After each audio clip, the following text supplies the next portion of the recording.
is our concluding lecture today, and in a sense it will be a kind of a resume of all that we have done in this program so far. In a sense, we shall look back at what we have done in terms of understanding the definition of the universals in the name of economics since the time of Greeks and right up to modernity into evolutionary economics. We have noticed that each time we talked about a particular kind of economics, whether it is Aristotle, whether it is scholastics, whether it is mercantilists, whether it is physiocrats, whether it is Smith, and so on and so forth, right up to the time well past neoclassical economics through Keynes into institutional and evolutionary economics. Each of these occasions, economics seemed to acquire a different meaning in terms of the universals it was addressing. Each of the times, the subject seems to have a different scope, the subject seems to have a different coverage, and more importantly, the meanings of economic processes acquire different interpretations in each of these points of view. This is in a sense what we are going to study today, to try and understand the process through which at different points in time knowledge acquires different meanings and how such meanings are constructed in society, and we shall look at the construction of knowledge in economics as a part and parcel of this process.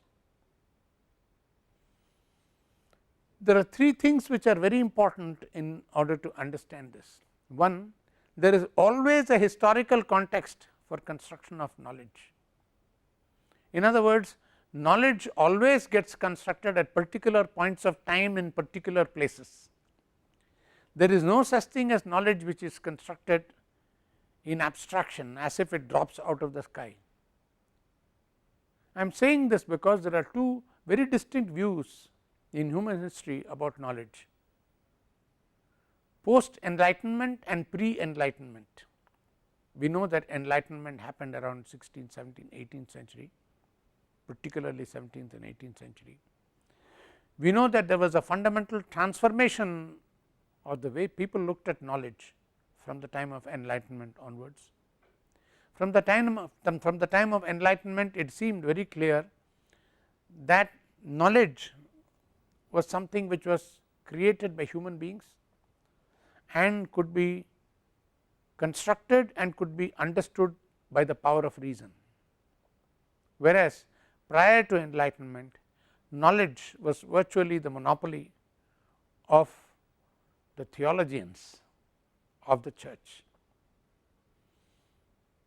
In the rest of the world, when we are talking about say knowledge in a similar context, enlightenment does not have a specific historical significance, but in many of the erstwhile colonial countries which became independent in the 1950s and 60s, something like enlightenment occurred with the advent of modernity. A lot of things that happened in Europe during enlightenment happened in these countries with tremendous speed after their independence with the advent of modernity.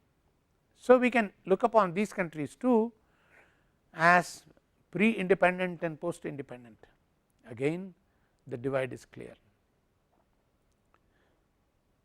So, as I said, the way society constructed knowledge and understood what knowledge was differed pre enlightenment vis-a-vis post enlightenment. And within pre and post enlightenment, we find through our own study of economics, again there are different points of time where historical context has different meanings in the construction and creation of knowledge. For example, when we are talking about the time of the Greeks, we know that universals were looked upon from 2 points of view, and this is a duality in the construction of knowledge by society, which persists right up to the end of the scholastics, right up to 14th 15th century. What is the duality? From one point of view, knowledge of universals was an object of faith. For example, long before Aristotle, there was the idea of Promethean cults, where Dionysius was said to have been born to the god Zeus. He was torn apart by some creatures who were half human and consumed, and the myth of Dionysius assumed that he was reborn partly as divine, partly as mortal, and the whole followers of the worship and followers and worshippers of in the cult of Dionysius sincerely believed that partaking flesh of animals sacrificed in a sacrificial ritual was partaking the flesh of Dionysius, and therefore acquiring or reaffirming their own divinity. Now, mind you, it is from here, as we saw, that the Christian myth carries over of the blood and flesh of Christ, partaking in, I think it is called communion, a little biscuit and a little sip of wine, kneeling before the priest. He ritually offers you the flesh and blood of Christ. Now, this myth goes back, as I said, to some 300-400 years before Christ, to the myth of Dionysius in this myth. Now, the reason I am talking about this is that about this time in the life of Greeks, the universals of the world were defined partly in terms of faith, and at the same time the Greek mind was inquiring. They were looking at the question, what is the universe composed of? Is it composed of air? Is it composed of earth? It is composed of light? Is it composed of heat? They were asking these questions too. So, they were asking very physical speculative questions about the universal. At the same time, they were parallelly running articles of faith about what the universals were all about. We saw that there were two different compulsions for these universals, not just at the time of Greeks, but at the time of all humanity. Existence of uncertainty in existence looks upon people to pushes people to look upon or look for some unchanging eternals, which are not subject to uncertainty. And as we remember, this act of sheer brilliance happens in all civilizations at some point, where the tremendous uncertainty which you are faced with as a civilization, as a society, as a culture, is at some point converted into perfect certainty. You say everything is the act of God, and God is immutable, eternal, permanent, always indestructible, which means it is eternity, perfect certainty. So, you attribute to the will of a perfectly certain principle all the uncertainties. So, in this brilliant conversion, psychological conversion of uncertainty, eternally facing uncertainty into perfect certainty, lies the birth of all faiths sociologically. There are various other dimensions to faith too, but from a social psychological point of view, we have seen that this is a crucial point of departure in the emergence of civilizations. Whatever, in the Greeks you find the existence of these two parallelly, universals occurring through faith and universals constantly coming up through the spirit of inquiry and speculation. Eventually, the spirit of inquiry and speculation acquires its own peak at the time of Pythagoras and his followers, where mathematics acquires a very unique significance, where astronomy and the study of physical phenomena acquires very special significance as a very permanent, as a very well directed line of inquiry. but subsequently with the coming into existence of Plato and then Aristotle, once again this speculative inquiring line of thought in a measure gets subsumed under faith once again. Whatever, we find the parallel existence of these two, and that is the uniqueness of the historical epoch of the Greeks. After Greeks, you find certainly by the 5th century AD, by the time of people like Saint Jerome in church, while Saint Jerome and the great 4 saints of that time, you can include all 4 of them in this. By that time, all knowledge is taken as a proprietary property of church. Church has the sole monopoly over construction of knowledge on behalf of the society. Therefore, any attempt by any member outside of the church, any secular attempt for construction of knowledge is by very definition heresy, and therefore not condonable. Now, this approach continues right up to the time of 13th, 14th, 15th century, right up to St. Thomas Aquinas, who tries to restore some credibility to the secular aspects of knowledge by acknowledging that there is knowledge which is only revealed, but there is also knowledge which is perceived and studied through the senses. So, St. Thomas makes this distinction and gives credibility to the secular sources of knowledge. That is scholasticism. So, we find that economic ideas from the time of Aristotle right up to scholastics, there is a constant in the sense that the basic preoccupation of knowledge is theology, and right up to St. Thomas Aquinas, that is the way it is. And so, you have very many moral judgmental aspects about economics which are part of theology. For instance, looking down upon usury, money lending. From the time of Aristotle right up to St. Thomas Aquinas, usury is not tolerated.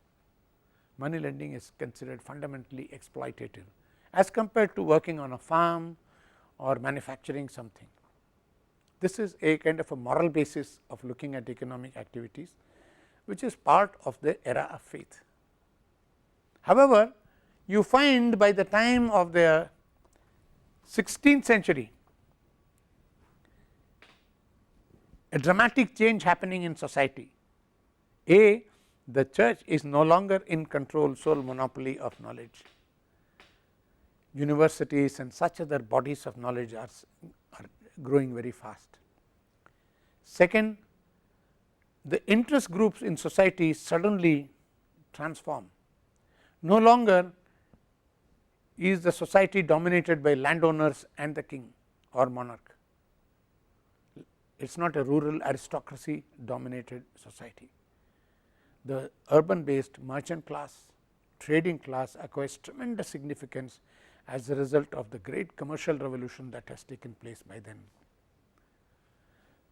So, the dominant interest in society now is that of the trading and the merchant class, and the interests of monarchs being essentially political, because they are the political heads of society.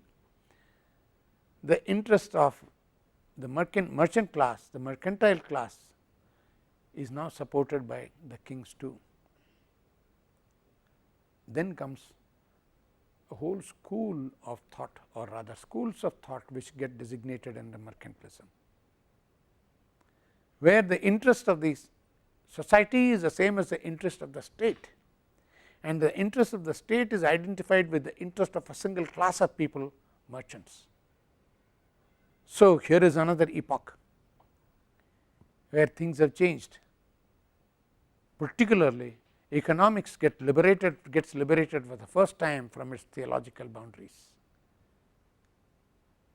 Suddenly, economics gets looked at as if it is the state that mattered, and if the state was what mattered, it is the power of the economy that mattered. and when power of economy is what matters, then it is the strength of the mercantile class that matters.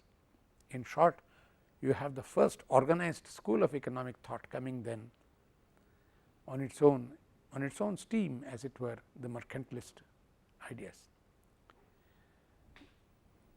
By the time you reach 18th century, society has gone through further transformation. The nation state has come into existence. The mercantile class has grown in strength and is now diversifying itself into an industrial class.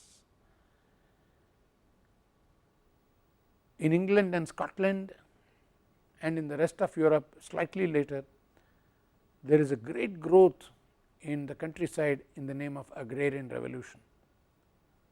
New seeds are invented, new techniques are invented, new methods of crop rotation are invented. In short, there is a big revolution going on in agriculture over the 18th century.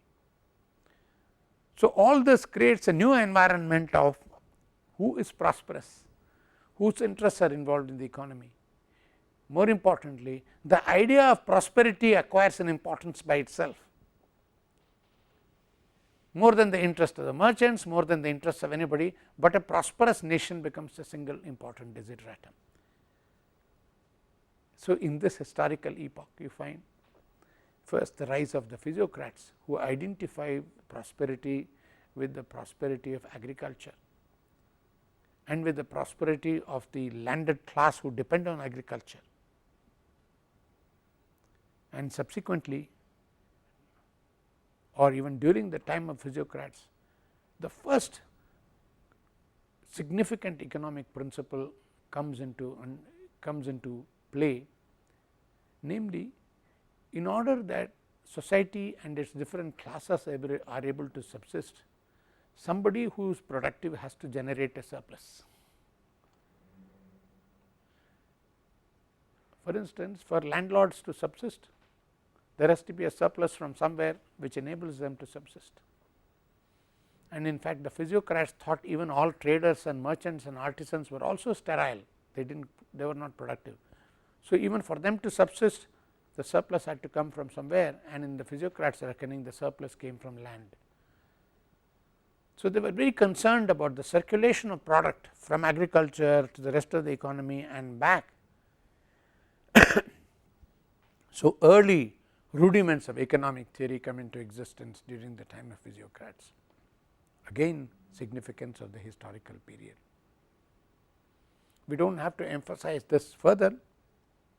When we go past towards the end of 18th century and through into the 19th century, when the subject of economics blooms and blooms and blooms through the writings of first Smith, then Say and Ricardo and Malthus and Mill and so forth, Jevons, Menger, Walras, 19th century is a period of boom of economic theory, and the boom of economic theory not coincidentally occurs with the boom of capitalist industrialism. And the apogee of this boom in economic theory is the advent of neoclassical economics, and it is also the apogee of the supreme faith in individualism and in the faith in the invisible hand, which working through individual choices is able to allocate resources most efficiently. So, the invisible hand, which originates in Smith in 1776, reaches its culmination in Marshall in the early part of 20th century, where partial equilibrium analysis exemplifies the merits of free, competitive, laissez-faire economy. And then of course, comes the crisis of capitalism, not in the way in which Marx was talking about it, but in the way in which Europe experienced it in the 1920s and 30s, and it was discovered once again through another historical epoch, that was the epoch of Keynes, that laissez-faire is not all that great. It does not seem to deliver the goods, and the kind of situation which Say's law is talking about is notional. It does not have to exist in reality, and to create a convergence between the efficiency of a system in Say's law and the normal efficiency of an economy which is not reaching full employment, the state comes in very importantly as not just a nursemaid, but an important intervener in the system. So, this is another historical epoch. This you can say is the peak of liberal European states. We will stop about historical epochs at this point and go into the next thing which is of importance, namely the importance of the ideological context. We have already seen the importance of ideological context partly when we are looking at historical epochs, because the way we discussed historical epochs is also the way we discussed ideologies. What is crucial is to understand that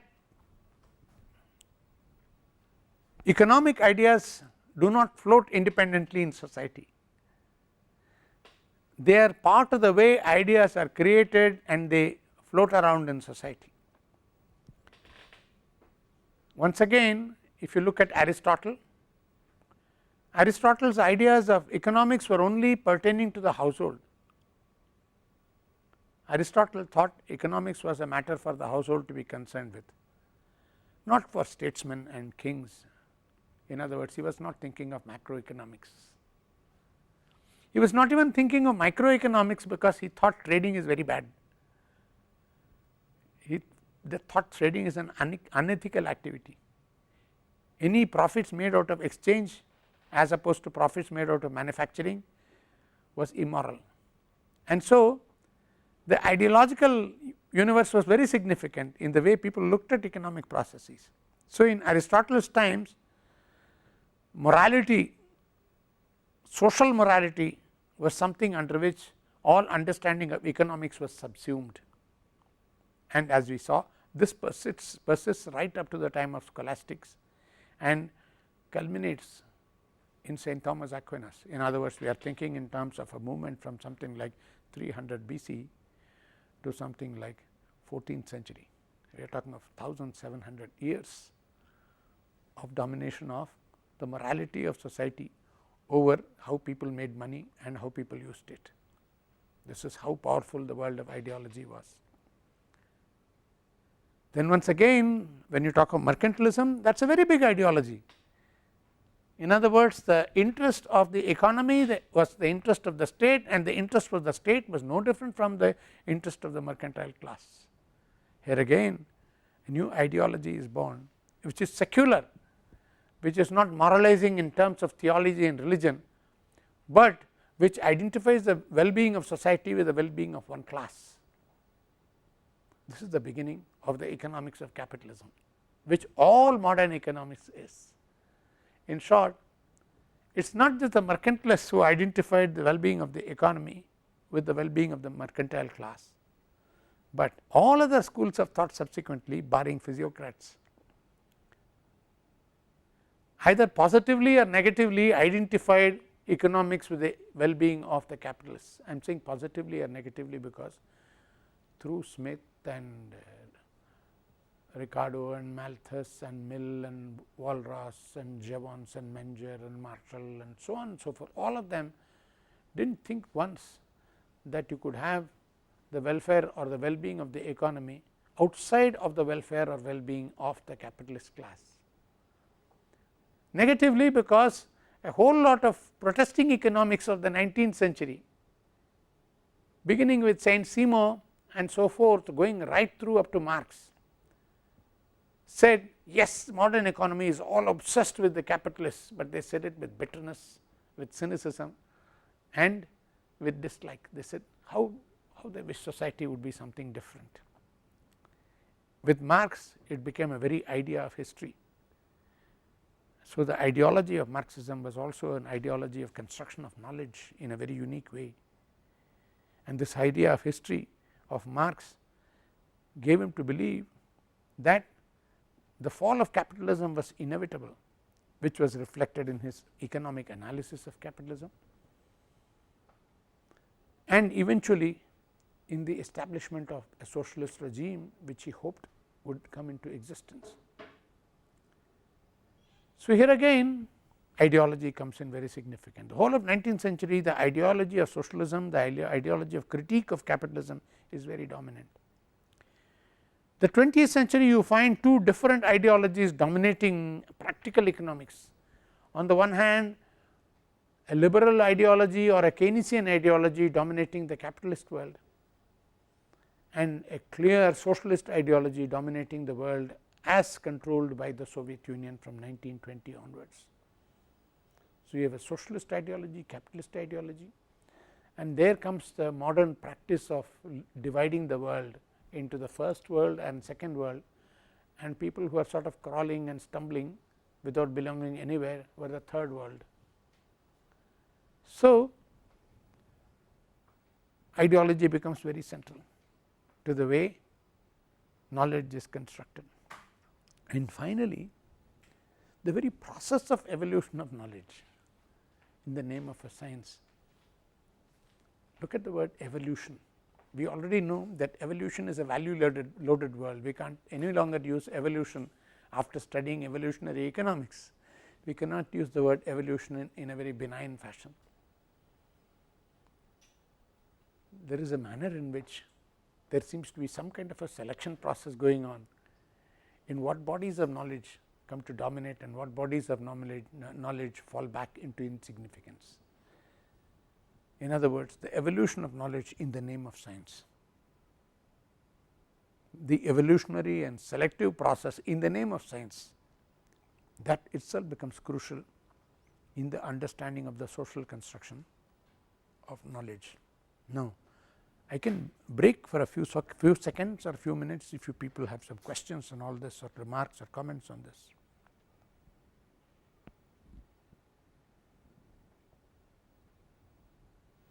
None? All right. So, let us look at the third component, at the evolution of the very specific knowledge called science. And we say science is a very specific form of knowledge. In order to understand this, the best way is to work through stories and analogies. And the best analogy is for me to try and explain how the idea of the science called economics got constructed in my mind. And it got constructed not at all in what would seem a logical way. It was a series of images which juxtaposed themselves one on top of another, seemed to make sense in some kind of an idea of coherence which was not logical in any sense of the word. But later I realized this is the way science is actually constructed, there is no logic to it. So, let us look at this a little bit. You know, when I was about 10 years old, I used to live in a small place called Coimbatore. It is not very important what happened in Coimbatore at that time, because Coimbatore was like any other small town with schools, one of which I attended. But what was interesting is that in Coimbatore at that time, I presume there still are businesses which were called sound service. These sound services used to have a large number of 45 RPM CDs, no, what is that, records, and they used to have these players which played these records and amplifiers, and then huge conical microphones. They hired out the services of all this apparatus for innumerable occasions for the noise loving population of Coimbatore. Marriages, weddings, funerals, somebody attains puberty, somebody goes out of puberty, you name it, protest meetings, political meetings. You want noise, sound service will give it to you in unimaginably vast decibel quantities. Now, a lot of us grew up in that, with that as a white noise. It did not seem to make a difference to us, but what I was curious about was not how they made their business, but I used to at the age of 10 stand looking fascinated at that spinning disc, and I would say, here is this bloody thing spinning, this flat thing, and some needle is moving on it, and that thing is producing music. It was magic. How come there is something spinning and there is a needle going on it, and that thing is booming? genuine music, it was not roaring and making crackling noises, it was music. I was always fascinated. So, I used to sit and watch, and the place where I used to sit and watch it most was also the place where I used to go and hire bicycles, the place called Antony's Cycle Works, who also operated a sound service, I remember. And this man Antony was fascinated by my fascination with this thing. So, he asked me what I was looking at. He said, I said, oh Antony, how does it produce all this? So, Antony thought he was explaining things further to me, but actually he mystified me even more. He said, you know, this box underneath the record, that is where it is all happening. And you know, a 10-year-old mind with zero conception of technology, I said, oh my God, there must be a genie inside. There is this thing going around it, and that is a genie sitting inside converting everything into music. And occasionally what would happen is these records were faulty, so they go repeat themselves, you know, the same line in the song would happen again and again and again. And to me that was the time when the genie went crazy. You see, I say, my God, this bloody thing has gone crazy, it's not working properly. So, to me it was magic, and for a long time I could not think of a music system or a sound service or all this social events when these things were used in the absence of an idea of an invisible genie which was doing this. I am saying this because some years later I had to shift to Delhi. My father moved to Delhi and he said, okay, come and join me. So, I left my grandparents' house in Coimbatore and went to live in Delhi with my parents. I remember standing in the biting cold winters of Delhi waiting for the school bus, cheeks getting red and going shiver, shiver, shiver, shiver, shiver at 7:30 or 8 in the morning waiting for the bus. And there used to be an acacia tree where we waited for the bus, dusty, small leaves. And what was of interest to us was the fact that under the acacia tree there was a big hole through which hundreds if not thousands of black ants were trooping in and out, in and out, in and out. I was fascinated. I said, oh my God, they are all the time moving there, all the time. Where are they going? What are they doing? Now, about 1.5 or 2 feet above these ants which were trooping in and out of the hole, on the trunk of the acacia tree were resting some few dozen fat flies. You know, it was cold, it was not warm enough for them to get up and fly. So, they was kind of waiting for the sun to come out, and they were sitting there, and occasionally a wandering ant would catch sight of these flies, and then my God, the war would start. For in some manner unknown to me, some signal would pass and all the other ants will charge up here, and they would try to drag the ant flies down towards the hole, and the flights would try to take off with half a dozen ants in tow, and this would go on back and forth. I never discovered eventually who won this communal war, because always the school bus came and I had to go, but all this stayed in my mind because the genie of the music system, the ants, they all stayed in my mind, because the ants puzzle me in the same way as the music system puzzled me.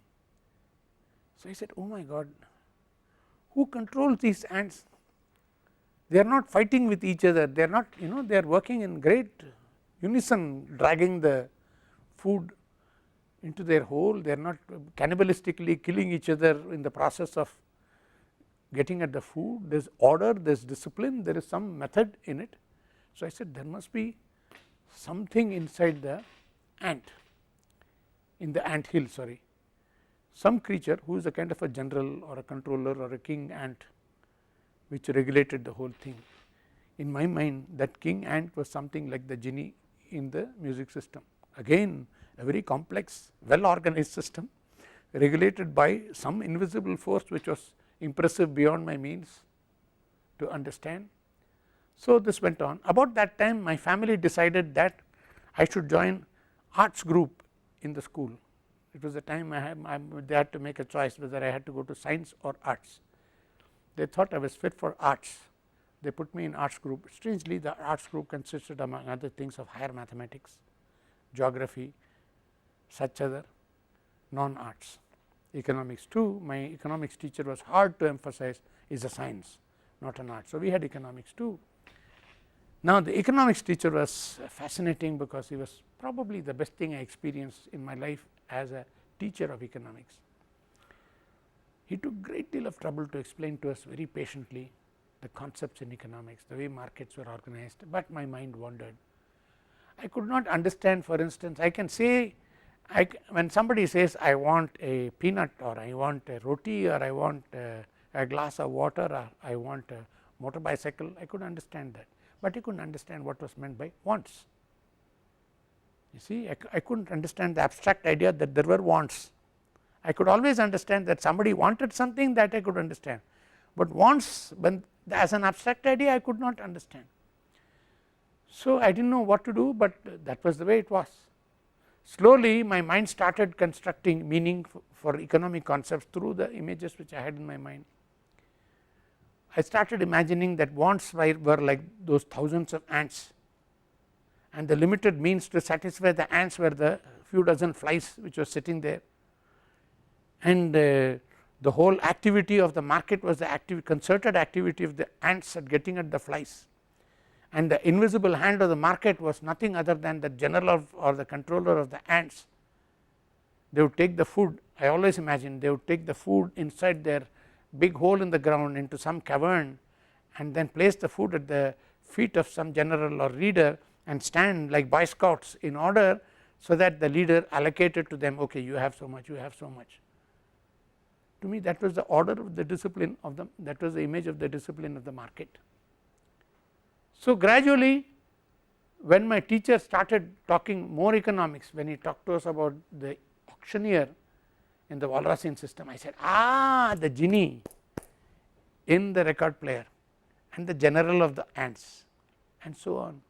Of course, later economics got constructed in a more complex fashion, but the point I am trying to make is what I was doing was doing what everybody does from the primitive times to modern times. Knowledge is constructed through grooves of images in the mind which are put together to make a meaning. It happens not just with human beings, but also with animals.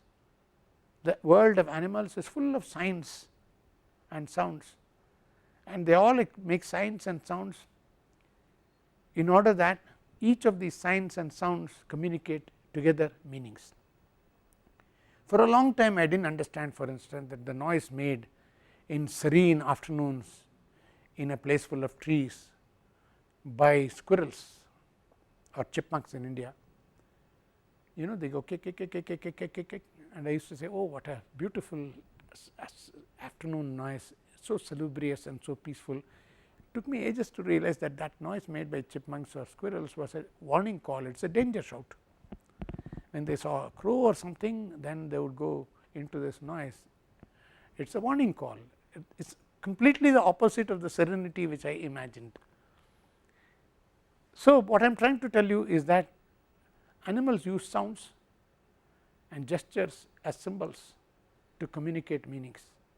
Human beings do the same thing, but human beings use sounds and other symbols which they create through language, through text and so forth to communicate knowledge. So, knowledge is nothing but a series of grooves of thought which put together gives different meanings, that is what I understood. So, science then is a very special kind of set of grooves with a very special kind of construction of meanings. It took me a long time to understand what this was. McCloskey, who is a great critique of orthodox economics, if you ever get a chance, read a book by McCloskey called The Rhetoric of Economics. It is fascinating, where she argues that there is as much rhetoric in economics as there is science. She says, actually you cannot have economics by only logic, there is so much of rhetoric. She argues, for instance, that the writings of Samuelson, Becker and others, which are so rigid and strict in appearance, are full of rhetoric. Even mathematics is used rhetorically. So, here is a linguistic element then. McCloskey says economic concepts are like metaphors, and they make sense in economics as metaphors do in any language. Slightly earlier than McCloskey, about mid 1960s, Nicholas Georgescu-Roegen wrote a fascinating book called The Entropy Law and the Economic Process. If you get a chance, do read it, where he says economic concepts are similes, not metaphors, but he says similes. So, Roegen says similes, McCloskey says metaphors, but what is important is for us to understand that these are not logical categories, they are categories in language. And comes a time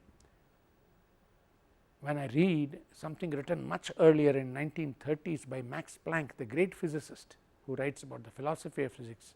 He says the whole language of sciences is a separate language consisting of concepts and words which have no real life existence. He for instance talks of energy. Energy has no real life existence, it is only a concept. You can't look at energy, feel it, grasp it, no, but it is only a concept. So, it has, he lists a whole lot of concepts which have meaning only within the language of science, and so the language is a complete construct made of such concepts which do not necessarily have a bearing with the real life. But this language is important to science because it does not have the complications of real life which prevent you from understanding causality, whereas here you can create a set of concepts which get a separate meaning and explain causality, scientific causality very clearly. So, Planck calls the world of scientific language as the world image, that is the image of the world captured in scientific language. So, he says it is a different linguistic system. Now, what is of importance here is to understand then that science is far different from the way I understood it in my school days. When I thought of science in my school days, I was thinking of Faraday and Einstein, what is that, who is the person who invented light, Edison, and so on and so forth, working in laboratories, making experiments and dedicated to truth and so on and so forth. I am sure there were all these things, but what I did not understand was that they were all working in the framework of a new language, a different language. More importantly, the word science attached itself in my heart and mind as a moral category, which it took me many decades to recover from, because I was convinced that all the bright kids in the school were in the science group. So, I thought all science was brilliant, all non-science was not brilliant. So, to me anybody who was worthwhile anything in society had to be scientist, anybody who was not worthwhile was not a scientist. So, there was all kinds of confusion, but it is only after I understood Planck that these confusions went out of my mind, that science is just another language consisting of a scientific world image. Now, what is the scientific world image all about? It is a world of concepts which are tightly interlinked to make logical coherence in a very rigid sense,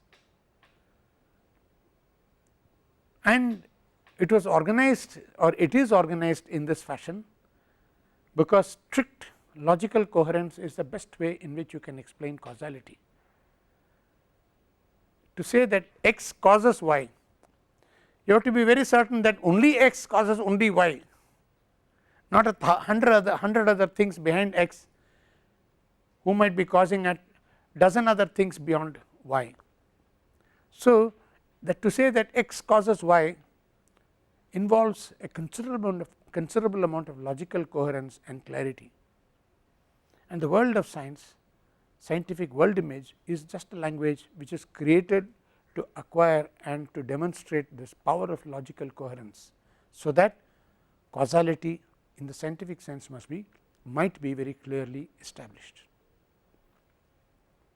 which means that economics has its own world image too. What is utility in economics? Can you grasp it with your hands? Can you measure it in a jar? Can you see how long it is with an inch tape? What can you do with utility? Okay. What about the idea of productivity in economics? Do we see what productivity is? When we say marginal product of labor, is that something which you can attribute to labor? Although we say each additional laborer results in some product, and the product created by the last laborer just now used by the firm is marginal product, etc. That is language of the science, but can you grasp it? Can you grasp any of the laws of economics? Law of diminishing returns, is not it purely another fiction, like the law of entropy in physics? So, you look at economics, you will find that the idea of rent in economics, rent is not what you pay your landlord for a monthly use of space. In economics, rent is something else. It is a purely derived category, it is some kind of surplus derived out of calculation of some other things. So, what I am trying to show you here is that economics is full of concepts which are linked through logical coherence. So, orthodox economic theory is nothing but a scientific world image. So, the first thing we understand now is that in the construction of science, and specifically in the construction of economic science, there is involved a process of construction of a language. Is this something stable, static, something which is given forever, or is there a dynamic in this? Is there something which induces transformations in this? Is there some things which induce change in this? Some things which induce some kind of movement in this whole structure of language and its creation and its making in the society? Certainly there is, and that is the whole logic of research, that is the whole logic of scientific revolution. But we will postpone that for a few minutes and do that after the break.